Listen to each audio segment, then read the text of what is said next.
Thank you so much. I'm far underqualified for this kind of audience.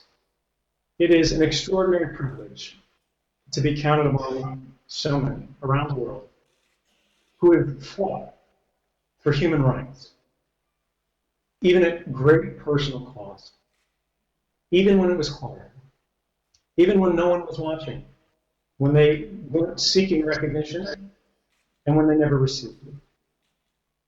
Awards are by their nature individual, but I can only accept this collectively. This award recognizes the work of so many, not just over recent years, but over decades, who recognize that human rights is a new name for an old concept, the concept of liberty. And the price of fighting for liberty in changing times, in times of fear, in times of novel dangers, new threats, is unpredictable and often quite high. The journalists that I've been privileged to work with, publishers around the world, activists, whistleblowers, civil society broadly, have put so much on the line. There are many, including Sarah Harrison, who I know is in the audience tonight, who are unable to go home. I myself have lived in exile for more than a year and a half now.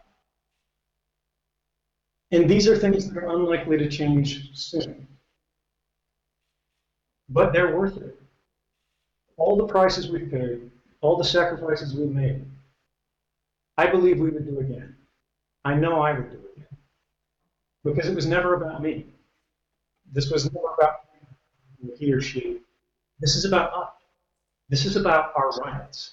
This is about the kind of societies that we want to live in, the kind of government that we want to have, the kind of world that we want to make for the next generation. And when we talk about government, we need to think about it's not just the quality of the government, but the relationship that we have with it. Are we going to be a subject of government, or will we be partner to it?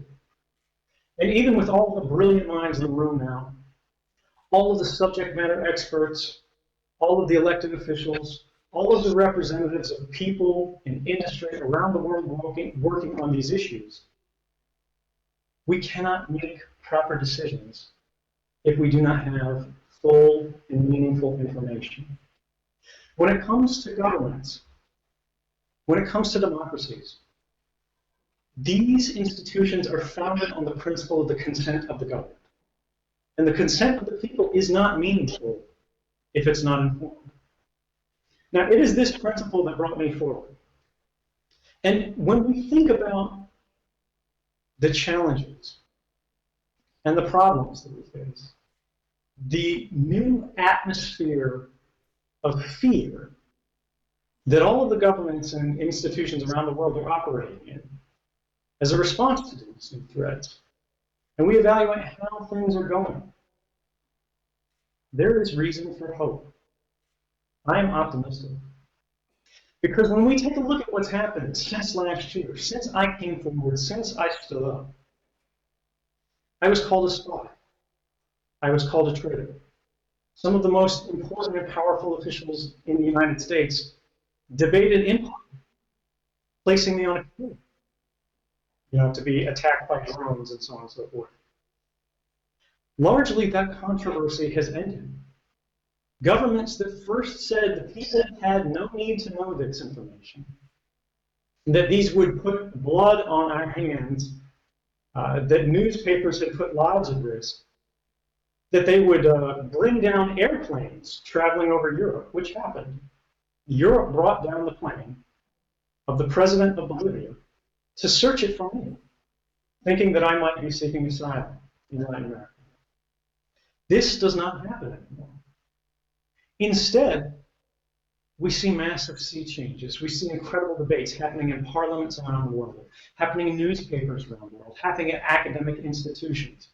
We see the very fabric of the internet being changed due to new technological implementations that protect people's privacies, that protect our rights in a new and meaningful way that crosses borders. It means regardless of how rights are protected in China, if you use a rights-preserving service, you will be protected no matter the laws of that particular jurisdiction. This is an incredible gain for human rights around the world. When we talk about government itself and the changes that have happened, these are nowhere more apparent than within the United States itself. The same government that denounced me, that brought 3 charges against me, including espionage, saying that I had sold information to our enemies, and said that's not, there's no evidence. The director of the NSA says, in fact, he doesn't see the sky falling. The President of the United States of America said that he appointed independent review boards to take a look at these programs of mass surveillance and see if they were really happening. And the conclusion of the boards was that they were not, that they had never stopped a single imminent terrorist attack. And this is critical because we learned that mass surveillance, a policy that was kept from us, from the public, from not just Americans, not just from Swedes, but from the world, that it had not helped us, despite costing us so much of our rights. He said, the debate that has happened since has not weakened us as a nation. The president said, this debate has made us stronger. This was only the beginning. Since then, we've seen federal courts rule against these programs in the United States. We've seen the European Court of Justice strike down the Data Retention Directive, saying that it was an unnecessary violation of rights. It put individuals unnecessarily at risk. The United Nations released a report saying that mass surveillance is a fundamental violation of human rights. These are things that will be with us, in every country, that provide us a foundation upon which to build. We can move forward from here as we continue to discuss these policies, these programs that are instituted behind closed doors without our awareness and without our consent. To say, are these reasonable? Are they necessary? And are they proportionate to the threat that we face? Do they use the least intrusive means necessary to provide for necessary government investigations? Because this is not about turning off intelligence communities. This is not about stopping police investigations. This is not about reducing our security. This is about securing our society. This is about securing our rights. This is about securing the liberties that we inherited as a generation and that we want the generation behind us to inherit in kind.